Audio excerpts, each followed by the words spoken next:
Selamat pagi Pak Direktur, Pak Abdurrahim. Selamat pagi. Ya, baik silakan. Pak Abdurrahim akan ada agenda lagi. Silakan mohon dimulai sekarang ya. Oke, baik, Bu. Assalamualaikum warahmatullahi wabarakatuh. Selamat pagi, Bapak dan Ibu hadirin serta mahasiswa sekalian yang kami hormati. Kami mengucapkan selamat datang pada acara webinar Fakultas Komunikasi dengan tema Membangun Jembatan Budaya, Kunci Komunikasi Antar Budaya yang Efektif pada pagi hari ini. Berikut kami sampaikan beberapa ketentuan pada acara pagi ini.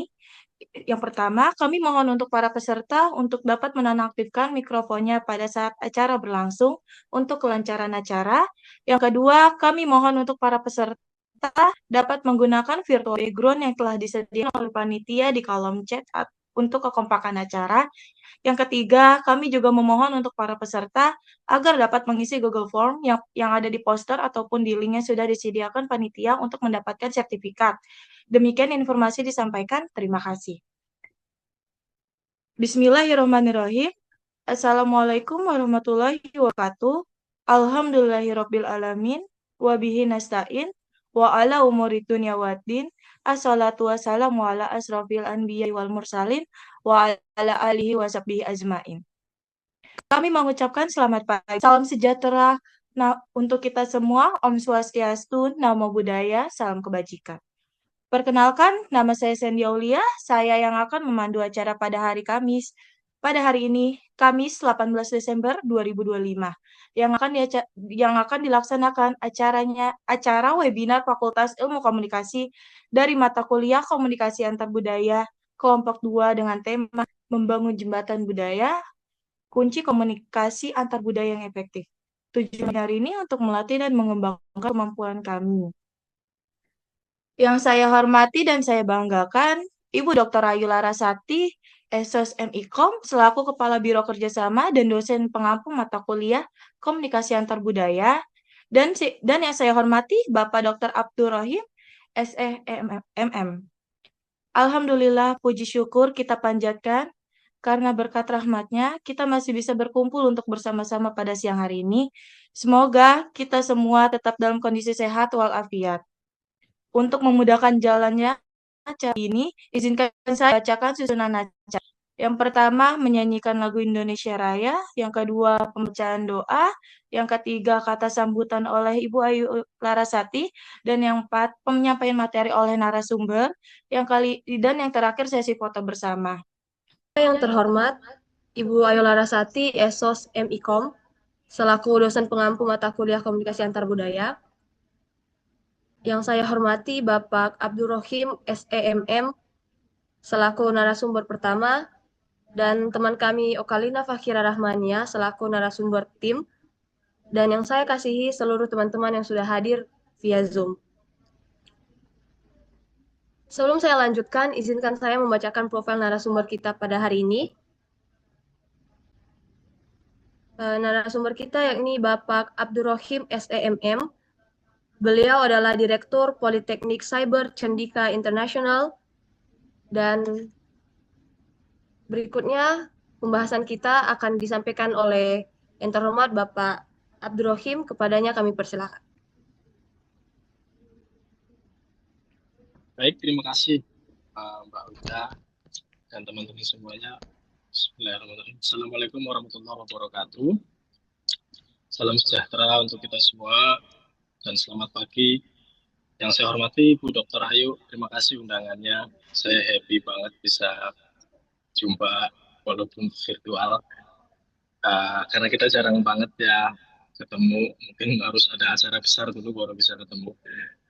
Dan terima kasih teman-teman semuanya, mahasiswanya Bu Dr. Ayu yang juga telah berikan kesempatan kepada saya.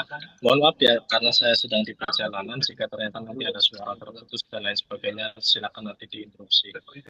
Baik, saya mulai mengenai komunikasi antar budaya.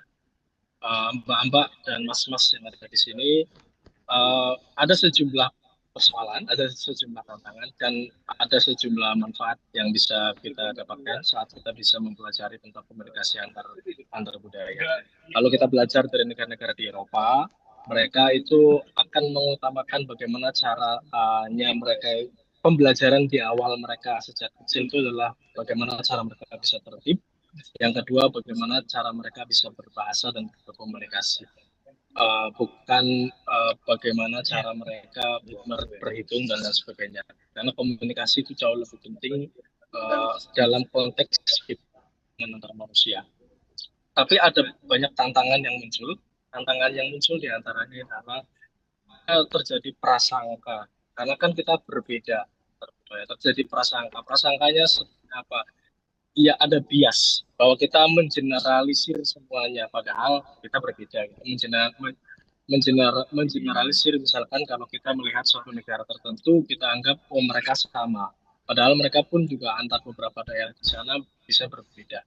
Terus kemudian yang berikutnya selain ada prasangka juga ada um, merasa bahwa budaya kita itu atau menilai budaya orang lain dengan standar budaya kita.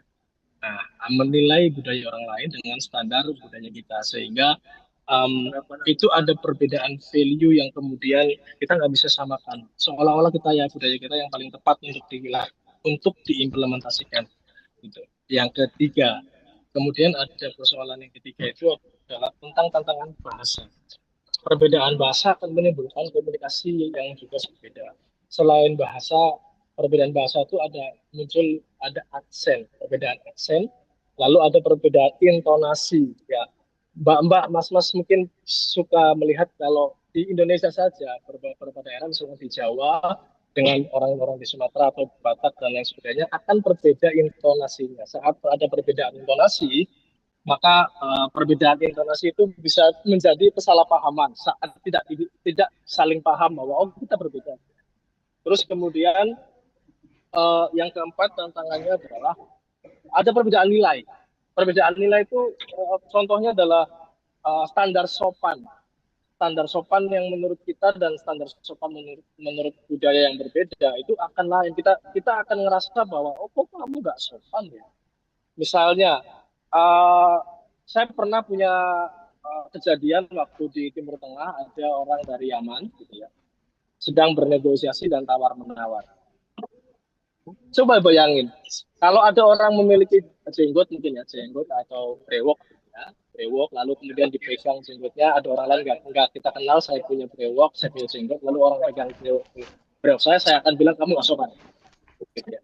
Tapi ada yang berbeda di sana saat sedang bernegosiasi, saat sedang tawar-menawar, lalu lawan bicara itu memegang brewok atau jenggot lawan bicara lainnya lalu dipegang seperti ini, itu justru sangat menghormati, gitu ya. Justru dianggap bahwa oh komunikasinya menjadi lebih baik setelah itu tawar-menawar menjadi lebih mudah dan lain sebagainya.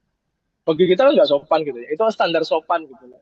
Terus kayak makan gitu ya, kita makan mungkin kayak saya di Jawa makan itu kalau tiba-tiba sendawa keras gitu ya, sendawa keras gitu, gitu ya, sendawa keras itu nggak sopan loh ya bagi teman-teman kita. Tapi ada daerah lain yang justru kalau kita sendawa di depan orang yang menjamu kita ngerasa sangat mereka sangat dihormati karena kita puas banget makanya gitu. Nah, itu ada perbedaan standar sopan karena standar sopan itu nggak bisa digeneralisir semua ya tadi ya menilai budaya orang lain dengan standar budaya kita itu menjadi masalah saat nggak tepat kita gunakan dan kita harus sadar betul kesadaran itu. Maka tadi harus nanti ada skema bagaimana cara kemudian untuk membuat kita mengerti konteks antar budaya itu bisa kita pahami. Lalu selain itu ya, kayak contoh misalkan budaya, ketika kita berkomunikasi dengan orang luar negeri. Kami biasa di sini itu kalau ada tamu yang datang, kita jamu, kita traktir gitu ya. Kita jamu, kita traktir bahwa ya ada tamu nih dari luar, gitu. Kita jamu makan gitu enak gitu ya. Mereka nggak usah bayar, kita yang bayarin.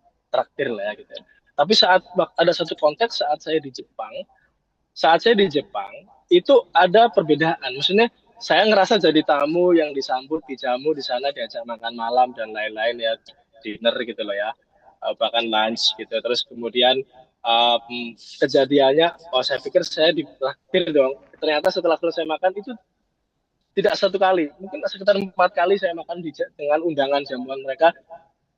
Pernah ngalamin, walaupun tidak semua, saya tidak bisa mengeneralisir. Tapi intinya saya harus menyadari bahwa oh ternyata setelah makan saya dikasih bill, jadi saya split bill gitu, patungan. Loh, saya pikir saya dijamu, tapi ternyata patungan gitu ya. Itu lebih dari 3 kali saya mengalami kejadian itu, tapi dibayarin juga ada. Makanya kita penting tadi ya, jangan prasangka, jangan menganggap semuanya sama. Tapi ada di antara mereka yang memiliki budaya split bill atau patungan itu, kemudian ya kita harus ada. Karena di sana ternyata ketika saya tanya kenapa gitu ya, kenapa kok kan saya tamu di sini, kenapa? Karena mereka di sana sudah terlatih untuk tidak berusaha menjadi beban bagi orang lain. Itu. Kalau saya mentraktir orang, maka orang akan terbebani untuk kemudian bisa di waktu yang lain dia harus mentraktir ulang temannya lagi. Ya, kayak gitu ya. Jadi diupayakan untuk tidak menjadi beban bagi orang lain, itu adalah budaya mereka. Nah, itu terjadi perbedaan. Saat kita salah terhadap konteks, maka seperti itu. Misalkan selain itu perbedaan bahasa lagi yang kita bahas 4 hal yang tadi yang menjadi masalah. Perbedaan bahasa saat kita dalam satu grup WhatsApp dengan berbagai negara gitu ya, lalu kita ternyata ada kebiasaan kita yang tiba-tiba kita lupa, ada hal lucu yang dibahas, lalu kita komen di sana WK, orang nggak ngerti WK itu apa gitu ya, nanti roaming di sana. Nah itu ada perbedaan bahasa dan sebagainya. Oke, terus bagaimana kemudian agar kita bisa memahami atau bisa lebih lebih siap terhadap itu semua? Ada namanya model yang disebut dengan respect R, ESPECT, respect model namanya. Respect model itu R yang pertama itu adalah recognize bias, bahwa sadar atau akui bahwa kita memiliki bias. Kita memiliki bias tersebut gitu, bahwa ya pasti kita nggak paham. Terus berikutnya kita harus yang nomor 2-nya adalah empathize. Empathize seperti posisikan bahwa kita seolah-olah seperti mereka atau berusaha agar memahami dulu. Jangan kemudian tadi ya memakai standar kita. Pahami dulu atau kasih empati bahwa oh saya menjadi mereka, oke gitu kan ya. Berikutnya S itu adalah commonalities atau cari kesamaannya. Kalau ternyata ada yang sama, itu akan lebih memudahkan dalam berbicara atau dalam berkomunikasi. Tapi kalau nggak ada yang sama, ya kita harus benar-benar melihat, memahami dulu konteks yang dimunculkan. Nggak bisa kita langsung pakai cara kita bercanda, mungkin akan berbeda dengan cara mereka bercanda. Lalu kemudian nomor 4, practice patient atau sabar ya. Artinya berproses untuk bisa memahami itu, ya kita harus lihat dulu, jangan langsung memberikan feedback kalau ternyata feedbacknya salah. Lalu educate yourself. Kita harus terus belajar belajar lagi untuk memahami, karena manfaatnya besar. Apalagi kalau komunikasi antar budaya ini adalah konteksnya kita sedang bernegosiasi atau sedang berusaha untuk menemukan titik gitu ya, titik benang merah dalam sebuah kerjasama. Itu kan panjang komunikasinya ya. Kalau kita nggak mengeducate yourself, atau kalau kita bahasa biasa kita kalau mau kerjasama sama orang lain, kita ada istilah profiling. Nah, profiling itu adalah educate yourself itu sendiri, supaya kita memahami calon lawan bicara kita lebih banyak ketimbang informasi yang kita punya secara secara yang sekarang kita miliki. Kita pahami dulu, atau profiling gitu ya. Kemudian ada yang disebut dengan C-nya itu challenge assumption atau pertanyakan asumsi. Sebaiknya jangan sampai ada asumsi di sana.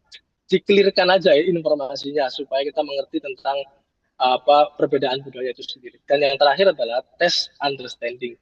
Nah, kita tes pemahamannya itu, kita benar-benar praktekkan bahwa kita paham dengan budaya mereka, lalu kita coba praktekkan dalam konteks langsung dalam proses komunikasi itu sendiri.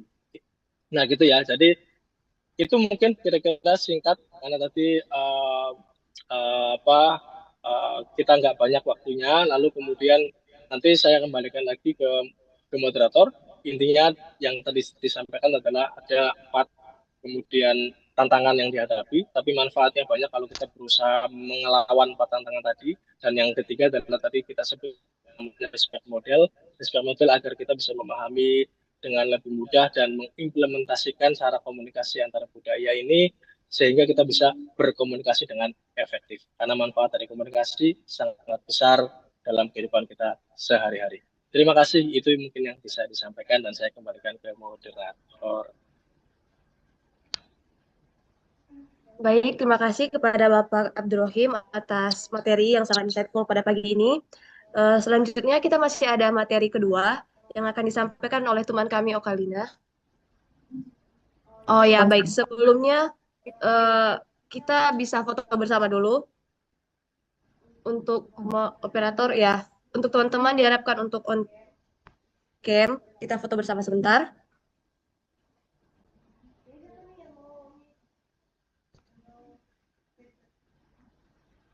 Oke, saya hitung ya. Hitung mulai. 1,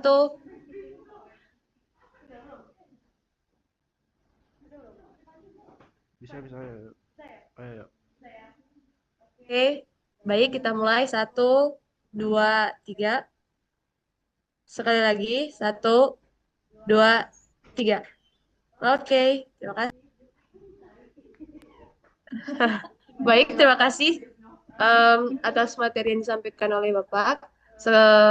Bila mana Bapak ada kepentingan yang lain, kami persilahkan. Terima kasih. Baik, Terima kasih, Pak saya Abdurrahim. izin Terima ya kasih Bu banyak, Dr. Pak. Ayu. Ya, terima kasih Pak Dir. Ya, terima Silakan kasih Bu lanjutkan Dr. Ayu dan terima kegiatan. kasih teman-teman semua mahasiswa di sini. Terima kasih izin Ya, saya live. sehat Terima selalu, kasih Pak sekali Dir. lagi. Assalamualaikum warahmatullahi wabarakatuh. Waalaikumsalam. Waalaikumsalam. Baik, teman-teman serta ibu sekalian, sekarang kita akan lanjut ke materi kedua yang akan disampaikan oleh teman kami Okalina Fakira Rahmania. Kepada Okalina kami persilahkan. Baik, terima kasih atas waktu dan kesempatannya. Mohon maaf, aku izin share screen dulu ya.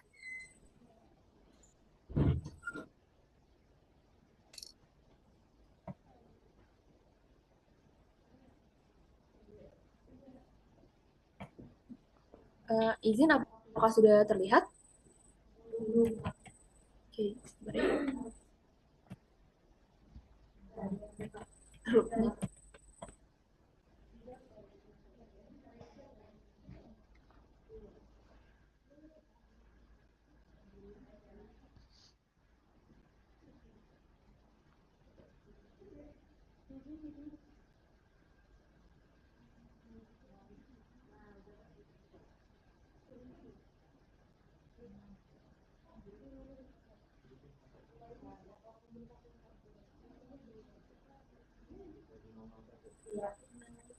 Oke.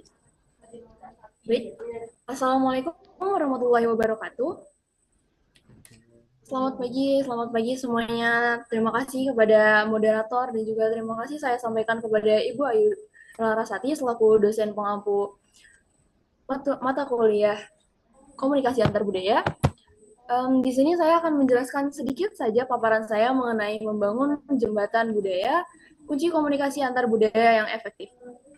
Izinkan saya memaparkan sedikit saja pemahaman saya mengenai hal ini. Langsung saja kita mulai ya. Ke bagian yang pertama. Sebentar. Oke. Yang pertama ada pengertian komunikasi antar budaya.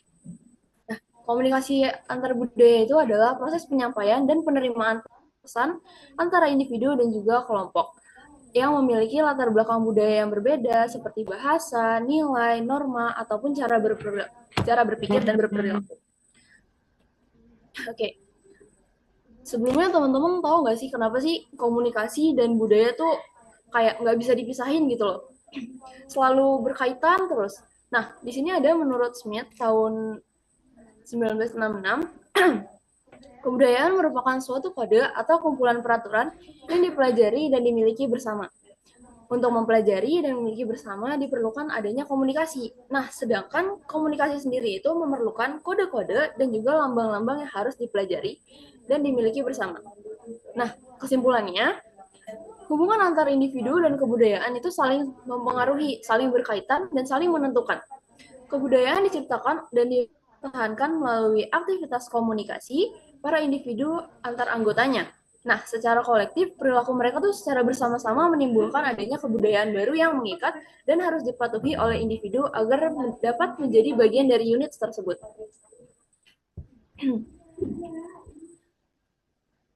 Komunikasi dan budaya itu adalah hubungan timbal balik. Budaya merupakan bagian dari perilaku komunikasi, dan pada gilirannya, komunikasi pun turut menjaga dan menentukan dan memelihara budaya agar dapat diwariskan kepada generasi-generasi selanjutnya. Seperti yang dikatakan Edward T. Hall, beliau pernah mengatakan bahwa komunikasi adalah budaya. Begitupun sebaliknya, budaya adalah komunikasi. Nah, di sini ada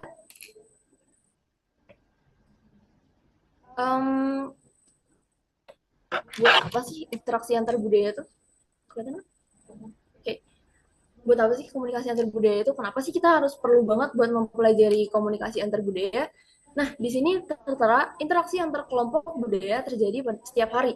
Nah, seperti di lingkungan kampus, teman-teman kan pasti ketemu teman-teman yang latar budayanya tuh berbeda-beda semua. Dari Sumatera, ada yang dari Jawa, ada yang dari Sulawesi, Bali, ataupun lain sebagainya.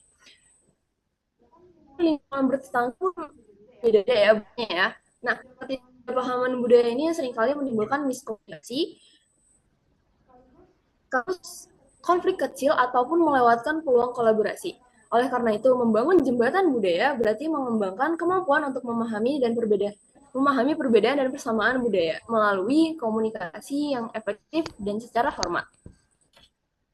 Oke, selanjutnya, kunci. Komunikasi antar budaya disebut sebagai kunci komunikasi karena mampu menjadi jembatan antara perbedaan dari cara berpikir, nilai, dan kebiasaan yang dimiliki setiap individu. Dalam situasi lintas budaya, satu pesan yang sama bisa dimaknai secara berbeda oleh orang lain. Jika perbedaan ini tidak dipahami, komunikasi sudah mengalami kesalahpahaman. Nah, melalui komunikasi antar budaya ini, kita bisa belajar menyesuaikan cara bicara, memilih kata, serta memahami konteks sosial lawan bicara. Hal ini membuat pesan yang disampaikan oleh seseorang itu menjadi lebih tepat sasaran. Hubungan antar individu juga lebih harmonis, dan juga tujuan komunikasi dapat tercapai tanpa di sini ada. Nah, mengenali perbedaan. Yang pertama, komunikasi antar budaya itu menjadi kunci karena dapat mengenali perbedaan cara berpikir dan juga sudut pandang orang lain. Melalui pemahaman ini, tidak seseorang tuh tidak akan langsung dapat menilai perilaku budaya lain menggunakan standar budayanya sendiri. Contoh, misalkan ya, kalau misalkan di Jepang kan orang-orang itu kalau makan mie, makan ramen, mereka harus bersuara, nggak harus sih maksudnya, tapi bersuara itu buat menghargai dan mengapresiasi koki yang memasak makanan tersebut.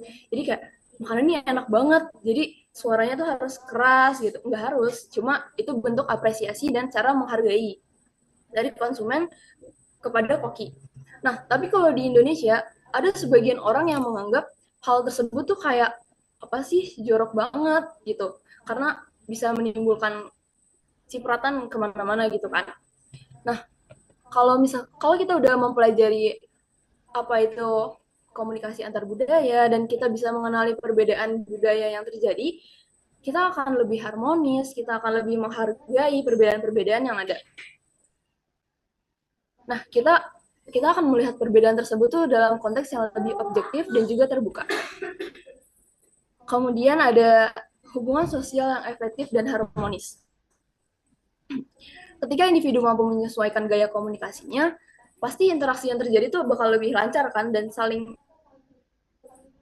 satu sama lain tuh lebih timbul dan juga membuat hari-hari lebih saling erat hubungannya, ya kan? Nah, hal ini tuh, hubungan harmonis ini sangat diperlukan untuk kegiatan sehari-hari kita, seperti di kampus. Di kampus kita harus saling menghargai, kita harus saling berhubungan sosial, bahkan di lingkungan rumah juga, antar keluarga, antar tetangga juga kita harus berhubungan sosial yang efektif dan harmonis. Nah, yang terakhir ada sebagai pencegah konflik.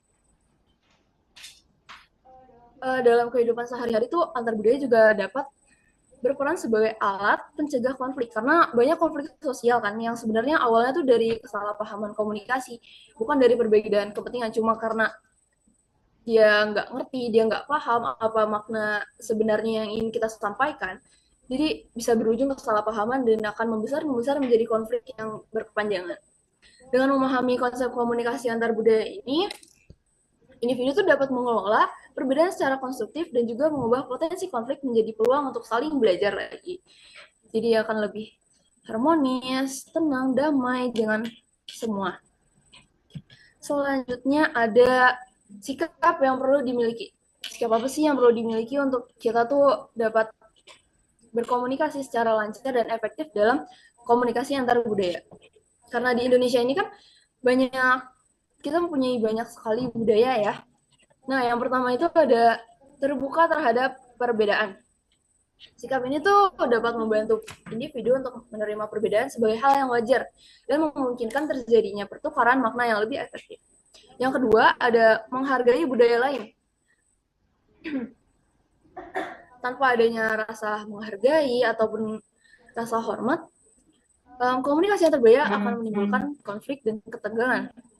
Yang ketiga, ada bersikap empati dan toleran. Dengan empati, manusia menjadi lebih manusiawi dan mampu membangun hubungan yang lebih dekat dan harmonis.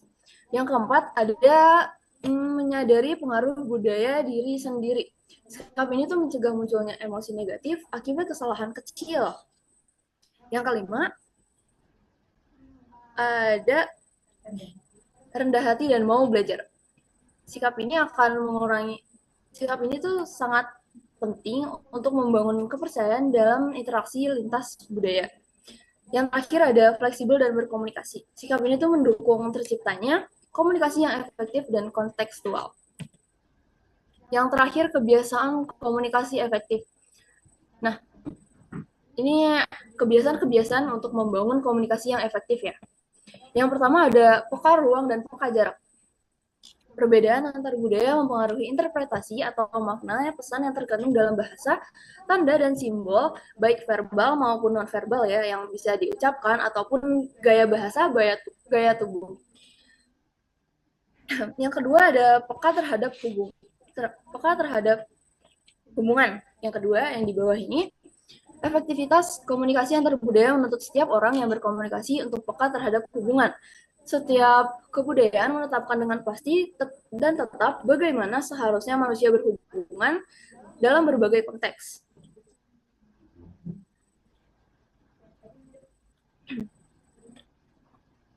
Maaf ada yang terlewat, ini peka terhadap budaya, berkomunikasi, dan berbahasa ya. Perbedaan antar budaya mempengaruhi interpretasi atau makna yang terkandung dalam bahasa, tanda, dan simbol. Oke, lanjut peka terhadap nilai dan norma. Komunikasi antar budaya dapat dicapai dengan adanya pemahaman dan menjalankan norma-norma budaya setempat. Selanjutnya, peka terhadap kepercayaan dan sikap. Kebudayaan antar budaya yang efektif ditentukan oleh bagaimana orang memahami kepercayaan dan sikap kebudayaan orang lain.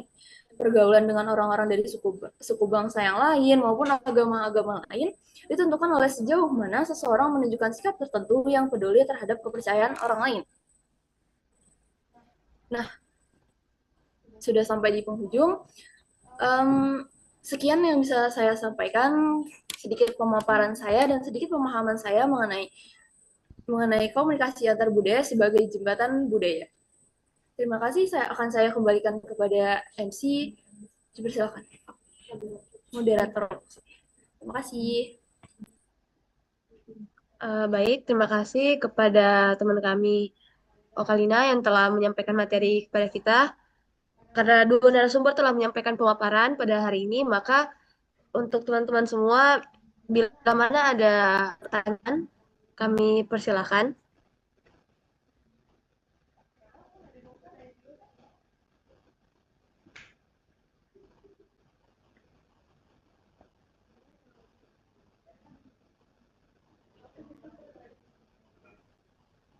Baik, saya rasa tidak ada yang raise hand.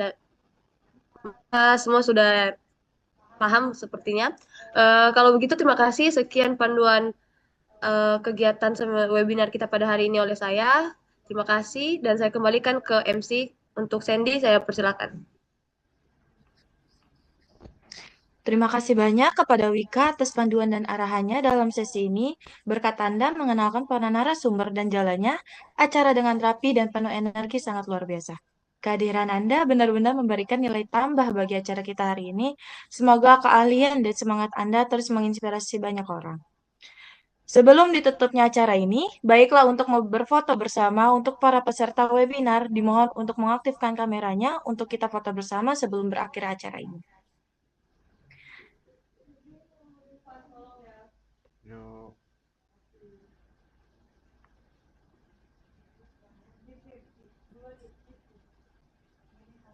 udah.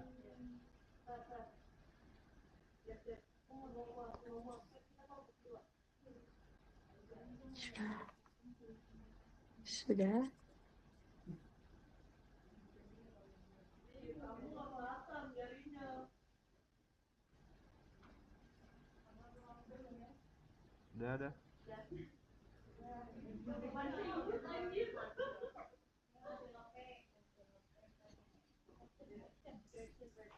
Sebelum lanjut acara selanjutnya, saya mohon maaf atas kendala pada webinar online sebelumnya yang disebabkan oleh kendala dari saya dan pihak saya pribadi. Terima kasih atas pengertian dan kesabarannya. Terima kasih kepada para peserta semuanya. Demikian rangkaian kegiatan acara webinar kami. Mengucapkan terima kasih banyak kepada Ibu Dr. Ayu Larasati, SOS MIKOM, selaku Kepala Biro Kerjasama dan dosen mata kuliah Komunikasi Antar Budaya. Dan terima kasih juga kepada Bapak Dr. Abdul Rohim, SEMM. Juga terima kasih kepada Okalina Fahira Rahmania sebagai narasumber 2, serta mahasiswa dan mahasiswi peserta yang hadir pada acara pagi hari ini. Mohon maaf apabila ada kekurangan selama proses acara. Saya Sandy Aulia selaku MC dan tim saya pamit undur diri. Wallahu muwaffiq ila aqwamit thoriq. Wassalamualaikum warahmatullahi wabarakatuh. Waalaikumsalam warahmatullahi wabarakatuh.